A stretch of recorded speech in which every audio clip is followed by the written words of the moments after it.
जादुई टोकरी की कहानी। मीना एक बहुत अच्छी लाडकी थी। उसे सभी जानवरों से बहुत प्यार था। वह किसी भी जानवर को किसी तकलीफ में देखती तो उसकी मदद करती। मीना के घर में बहुत सारी टोकरियां थीं। मीना उन टोकरियों को सजा कर रखती थी और उसके घर में उसने कुछ जानवर पाल रखे थे, जैसे कुत्ता, बिल्ली, खरगोश, तोता। वो अपने सभी जानवरों को उन टोकरियों में रखती और उनके साथ बहुत खेलती। मीना के घर को सब छोटा चिड़ियाघर कहते थे। एक दिन मीना बाजार जा रही थी। रास्ते में उसे छोटा सा कुत्ते का बच्चा दिखाई देता है, जिसकी अभी आंखें भी नहीं खुली होती। मीना जल्दी से जाकर उसे उठा लेती है और कहती है, ये कितना प्यारा है, लेकिन इसकी माँ कहीं दिखाई नहीं दे रही।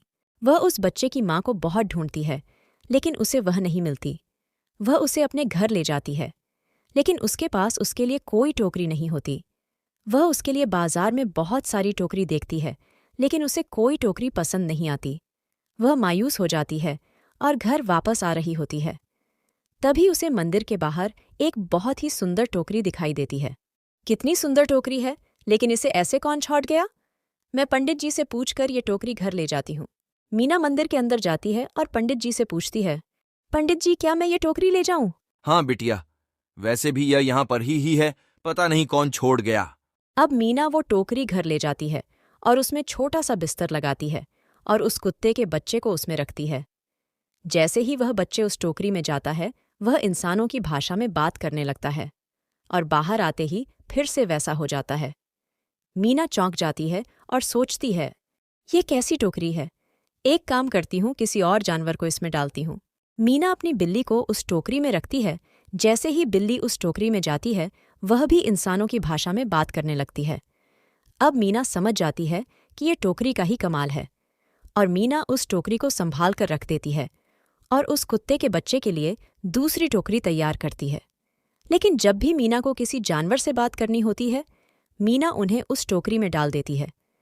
मीना को बहुत अच्छा लगता है जब जानवर मीना को अपने मन की बात बताते हैं।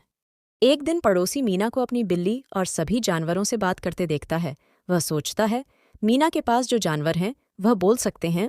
पड़ोसी के मन में लालच आ जाता है और वो सोचता है कि क्यों ना मैं इन जानवरों को चुराकर चिड़ियाघर में बेच दूं। मुझे बहुत सारे पैसे मिलेंगे, क्योंकि बोलने वाले जानवर किसी ने देखे ही नहीं होंगे। अब पड़ोसी मीना के जानवरों को चुराने का प्लान बना लेता है और गलती से उस दिन मीना उस जादुई टोकरी को जानवरों के पास ही भूल जाती है।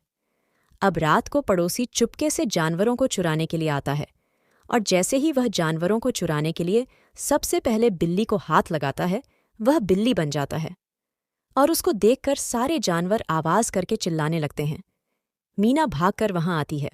क्या हुआ? तुम सब इतना क्यों चिल्ला रहे हो? इतने में उसकी नज़र दूसरी बिल्ली पर पेरी रहती है और मीना सोचती है, ये कहाँ से आई?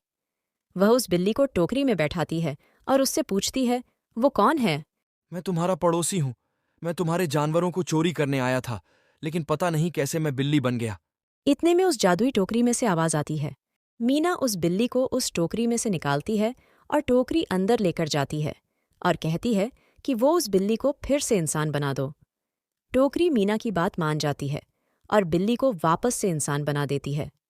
पड़ोसी मीना से माफी मांगता है और कहता है, मुझे माफ कर दो। अब मैं ऐसा करने का दोबारा कभी भी नहीं सोचूंगा और ना ही ये बात किसी को भी बताऊंगा।